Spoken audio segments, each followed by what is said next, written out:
6 December 2024ના દિવસે આપણા દેશની સેન્ટ્રલ બેંક એટલે રિઝર્વ બેંક ઓફ ઇન્ડિયાએ એક એવું ડિસિઝન લીધું છે જેના પછી આપણા દેશમાં ઇકોનોમીમાં 1.25 લાખ કરોડ રૂપિયા વધી જવાના છે. શું છે આ ડિસિઝન, એની અસર શું થશે અને એના ફાયદા થશે કે નુકસાન, એ જો તમે સમજવા માંગતા હોય તો એના માટે ધ્યાનથી સાંભળજો. હું તમને એક વાત કહું.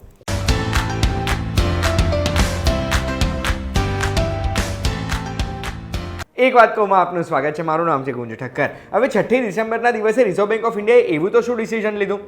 આરબીઆઈએ CRR એટલે કેશ રિઝર્વ રેશિયોને 0.5%થી ઘટાડી દીધો. હવે આ એક નાનકડી વસ્તુ કરવાને લીધે ઇકોનોમીને ફાયદો કઈ રીતે થશે સમજો, બહુ જ મજા આવશે. હવે આમાં શું થાય, કોઈ પણ બેંક છે, બેંકનો કોર બિઝનેસ શું છે? તો પૈસાનું ધિરાણ કરવું અને એ ધીરેલા પૈસા ઉપર વ્યાજ કમાવવું. હવે ધીરવા માટેના પૈસા બેંક ક્યાંથી લાવે? ઘણી બધી બેંક્સ ફંડ્સ રેઝ કરતી હોય છે, બટ મેક્સિમમ પૈસા આવે ડિપોઝિટર્સ પાસેથી. એટલે તમે ને હું, આપણે બેંકમાં જે પૈસા ડિપોઝિટ કરીએ છીએ એ ડિપોઝિટને બેંક આગળ લોન લેવા જે વ્યક્તિ આવે છે એમને આપશે અને એમાંથી જે વ્યાજ કમાશે એમાંથી આપણને એ વ્યાજ આપશે. પણ આમાં એક પ્રોબ્લેમ શું થાય? માની લો મેં કોઈ બેંકમાં પૈસા જમા કરેલા છે અને એ પૈસા હું ઉપાડવા જાઉં ને મારા જેવા બીજા 100 જણા ઉપાડવા ગયા. 100માંથી 80 લોકોને જ પૈસા મળ્યા, બીજા 20 લોકોને પૈસા ના મળ્યા. હવે પૈસા ના મળે, ઇનસફિશિયન્ટ ફંડ્સ હોય બેંકની પાસે, તો લોકોમાં પેનિક ફેલાશે, બજારમાં ભયનો માહોલ આવી જશે અને એક જ સાથે બધા લોકો પૈસા લેવા તૂટી પડશે. હવે બેંકે આગળ પૈસા ધીરેલા છે, એ પૈસા ધીમે ધીમે પાછા આવશે. લોન તરત તો પૂરી કરી ના શકે, તો પછી બેંક પૈસા ચૂકવી નહીં શકે અને એના લીધે બેંક્સ ફેલ થઈ જશે. એના લીધે બેન્કિંગ સિસ્ટમ પર અસર થશે અને કોઈ પણ બેંકને કોઈ પણ વ્યક્તિ ટ્રસ્ટ નહીં કરે, જેના લીધે આખા દેશની ઇકોનોમી નષ્ટ થઈ જશે. હવે આવી સિચ્યુએશન ના આવે એના માટે કોઈ પણ દેશની સેન્ટ્રલ બેંક છે, જેમ આપણી આરબીઆઈ છે, એ દરેક દેશનો એક CRR કેશ રિઝર્વ રેશિયો નક્કી કરતી હોય છે. આ કેશ રિઝર્વ રેશિયો એક એવો પર્સેન્ટેજનો નંબર છે કે બેંક પાસે જેટલા ડિપોઝિટ આવ્યા, જેટલી બેંકની લાયબિલિટી છે, એના આટલા ટકા પૈસા એ બેંકે રિઝર્વ બેંક ઓફ ઇન્ડિયા પાસે જમા રાખવા પડશે. જે પૈસા ઉપર એ બેંકને ઇન્ટરેસ્ટ પણ નહીં મળે, બટ આ પૈસા એટલે મૂકી રાખવાના છે કે એક સાથે જો બહુ જ બધા લોકો પૈસા વિડ્રો કરવા આવે છે તો બેંક્સ પહોંચી વળવો જોઈએ.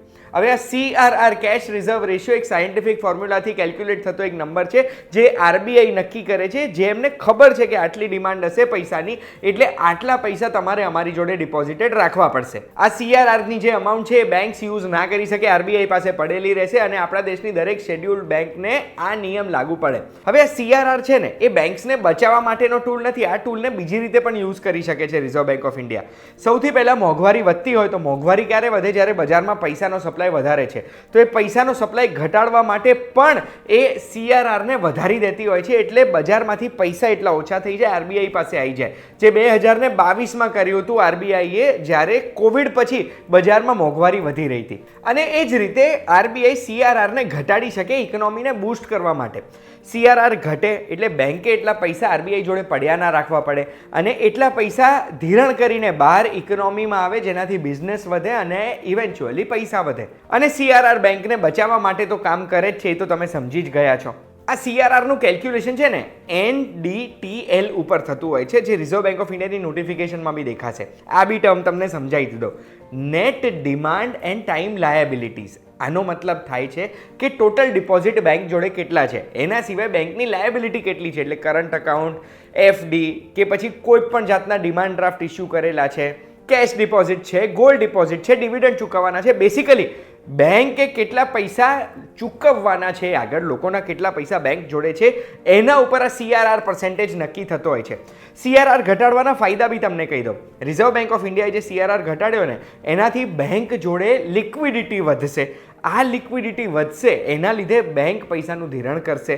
વધારે પૈસાનું ધિરાણ કરશે એટલે કદાચ એવું પણ બને કે વ્યાજદરમાં ઘટાડો થાય. પછી આ CRRમાં જે પૈસા પડ્યા રહ્યા હતા એ પૈસા વ્યાજ નહોતા કમાતા, એ બેંકે લોનમાં આપીને વ્યાજ કમાવાનું ચાલુ કર્યું. એટલે બેંકનું અર્નિંગ પણ વધશે, માર્કેટમાં મની સપ્લાય વધશે અને ઇવેન્ચ્યુઅલી ઇકોનોમી પણ ગ્રો થઈ શકે છે. આમાં ખાલી એક ગેરફાયદો એ છે કે કદાચ મોંઘવારી વધી જાય. 6 ડિસેમ્બરનું આરબીઆઈનું જે ડિસિઝન હતું કે 4.5%થી ઘટાડીને CRR 4% કરી દેવાનો છે અને 15 દિવસે 0.25% જેવો CRR ઘટશે, એટલે ડિસેમ્બર મહિનો પતશે ત્યાં સુધી CRR 4% થઈ ગયો છે. એના લીધે 1,16,000 કરોડ રૂપિયા ભારતીય ઇકોનોમીમાં નવા આવવાના છે અને આ પૈસાથી ઇકોનોમીનો ગ્રોથ થાય એના માટેનું જ આ ડિસિઝન દેખાઈ રહ્યું છે. શું તમને આ વિડીયો જોયા પછી CRRમાં સમજણ પડી ગઈ કે નહીં?